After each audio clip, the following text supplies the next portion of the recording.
Hello and welcome. You're watching Business Today. This is Aastha Chopra, and today with me we have a very special guest with us, Mr. Vijay Nirani, who is the Managing Director of TruAlt Bioenergy. Thank you so much, Vijay, for joining us, and many congratulations on your IPO announcement. Well, your industry is all about ethanol and much more, and it's a hot topic in India for today. But let's start with the IPO announcements. How is the excitement, first of all? How happy are you, and what drives you today for the IPO announcement? Thank you so much for having us, Aastha. It's been a phenomenal journey. So I think the last 14 to 16 months have been a literal roller coaster. Yeah. So we went through a lot of learning, a lot of understanding.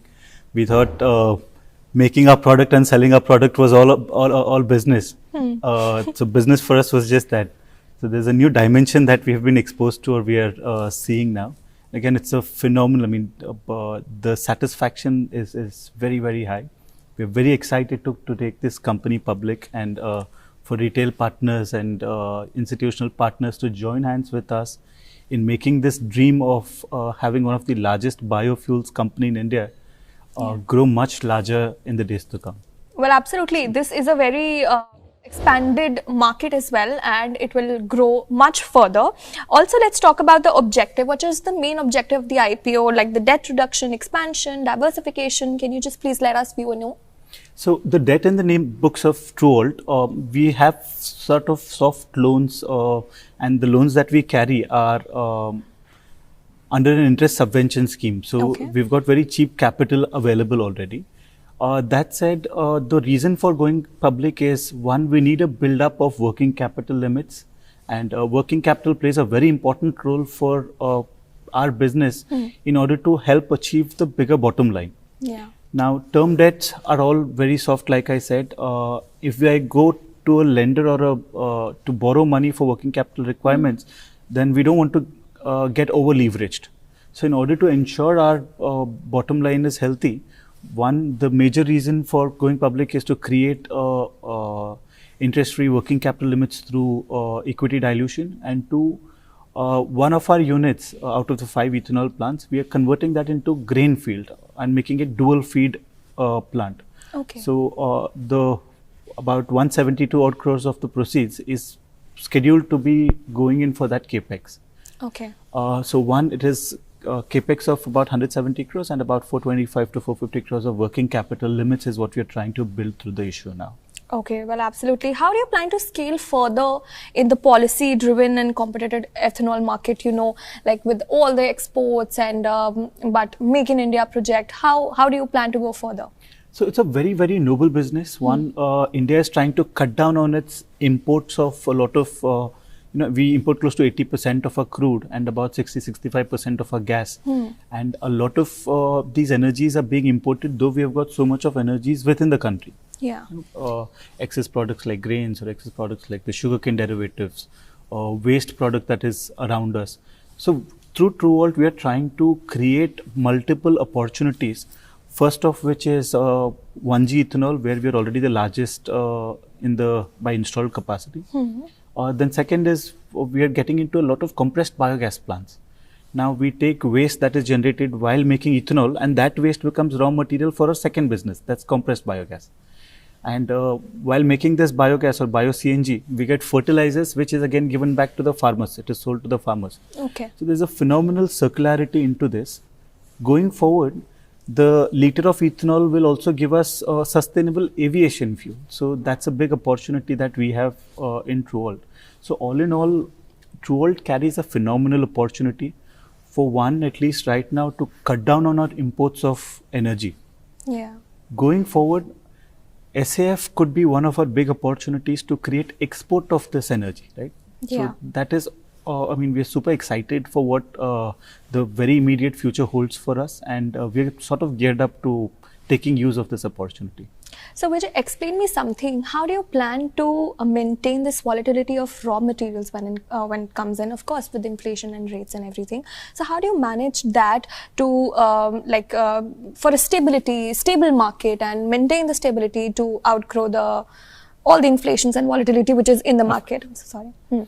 So one, the products that we consume, the raw material that we consume, they all have a delta of greater than 20-25% in a calendar year. Okay. Now, the skill here lies in timing the purchase of these raw material right and stocking it up for the rest of the year so that you build on your bottom line. Okay. Now, the reason again for us to go public is to do just that. We will have enough ammunition through this working capital funds in order for us to stock up on the raw material when it is priced at the cheapest of the price band. Okay. Now, let's say rice or maize during the kharif harvest season, that is between November, December, and January, we get the price to be at its cheapest. And at this price, at this time, we get sugarcane juice that is coming in from our group company or from the open markets. So we use that on a hand-to-mouth basis, store the grains or the molasses, and ensure we operate on a 300 or 330-day basis using the cheapest available feedstock. Okay, so that's pretty much Yes. easier for that. And why is the operational capacity below the installed capacity? Can you just let me know? So currently, as of March 2025, we have got 2000 KLPD of installed capacity, Okay. and only 1800 out of it is commissioned and it was put to use. The incremental 200 KLPD, which is the last unit, the unit 5, was awaiting for statutory clearances as of March, which we have as on date received. So the consent for operation has been received, and as of Q1 of this year, all the plants, the 2000 KLPD, all of them stand to be commissioned and put to use. Oh. Now, also in that last year, our capacity out of the 2000 KLPD, for the first 3 quarters, we had only 1400 KL in operation. Only in the last quarter, that's in January and February, we commissioned an incremental 400 KL. And Q1 of FY26 is when we commissioned the last plant of 200 KLPD. So most of these plants have been put to use now, and we are ramping up the capacity usage as we speak. Okay, so you mentioned also there are 5 plants right now. That's right. So any plans for expansions, any cities you're looking for, any projects in pipeline? So in the 1G business, we don't have any further immediate plans to grow the capacities, though we've got approval to set up to 5100 KLPD through the single window approvals. 5100 would be a very large capacity, but 2000 is what we are currently planning to stop the 1G ethanol growth at. And it's going to take us until next financial year to fully utilize these capacities and ramp up our numbers. However, our other 2 or 3 verticals, that is compressed biogas, we are making a capex of, we are doing a large capex there under 2 JVs, one with Sumitomo, it's a Japanese entity, and one with GAIL, Gas Authority of India. We also have immediate plans to scale up in the aviation fuel business, in the sustainable aviation fuel business. It's said to be one of the largest SAF plants in the world. So that's going to be a huge opportunity, and we're excited for the farmers produced to be fueling the aircraft soon. Yeah, from the bottom to the top, like that's the plan. So also you mentioned about the partnerships. You're very eager to partner with the rest of the companies as well. Any company in mind, any projects in the pipeline for the partnerships as well? Yes, so we've got about 4 plants with Sumitomo. That partnership is announced, and that joint venture is announced, and the work is going on as we speak. These are to set up 20 TPD CBG plants each at 4 locations, which consume sugarcane press mud and spent wash that comes out of ethanol making. And there's also another JV that we executed with GAIL, Gas Authority of India, to do a minimum of 6 plus CBG plants in phase 1. These will be 12 TPD each. So these 2 JVs have already begun commenced work. And other than this, we are into a lot of MOUs. The diligence is being done on aviation fuel and technologies across these spaces, but we're sure that will also get converted into JVS soon. Well, it's a very good news, Vijay, how you have talked about evolving the business to further businesses like aviation sector and everything. So I just want to know how the regulations, some of the regulations, of course, impacts and affects the business. So what are the disadvantages sometimes, whether it's stability or the price volatility? So how do you overcome that? How difficult is that? So I must give great regards to the government of India. They've done a fantastic job with the EBP program, at least the ethanol blended with petrol program. We achieved our 10-year target in 5 years, and that takes a lot of clarity in the policy and a lot of good push that helped us reach this growth. Now, in the CBG vertical as well, there's a lot of hand-holding. There is a capital subsidy available. There is an assured offtakes available. The residual waste becomes fertilizer, and there is a subsidy called market development assistance available for the fertilizers. So all in all, and again on the gas front, if you want to lay pipelines to evacuate your gas to the closest grid, there is a subsidy on it up to 50 lakhs per kilometer of gas pipelines laying. So at least I have not seen any other sector that has had so many tailwinds for growth or for catalyzing growth.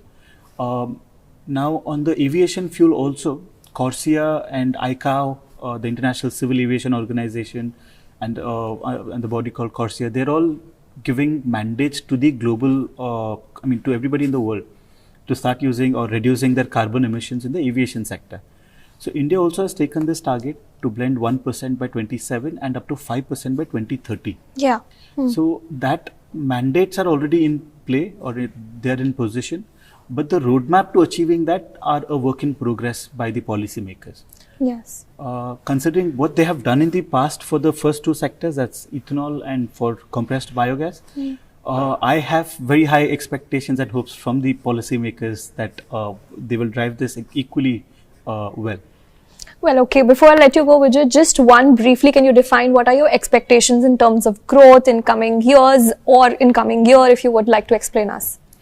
So in terms of growth, the company is extremely young. So we just have 3 years of operational history, and we've been growing in the past 3 years at almost about 55% growth rate year on year. That is a good growth rate, yes, absolutely, as compared to standards. Yes. And we expect to keep the momentum going, and I'm sure that the momentum will keep coming in the different sectors that we have planned out. And for TruAlt to be the first mover in all these verticals also has these benefits of the tailwinds that are there, or the first mover's advantage is what we are trying to capture by doing all this. Which I have to say, even if it's a 3-year-old company, the growth trajectory is very well defined. And of course, all thanks to you. Thank you so much. It was obliged talking to you, and it was wonderful, candid conversation. You explained all of the points. And thank you. You heard the man that ethanol business will, of course, expand, and the IPO will be announced today for the TruAlt Bioenergy. Thank you so much, Vijay. We wish you very, very all the best, and we hope to talk to you soon for more expansion, for all the partnerships. Thank you so much, Vijay. Thank you so much for having us. Thank Aastha. you. Thank you.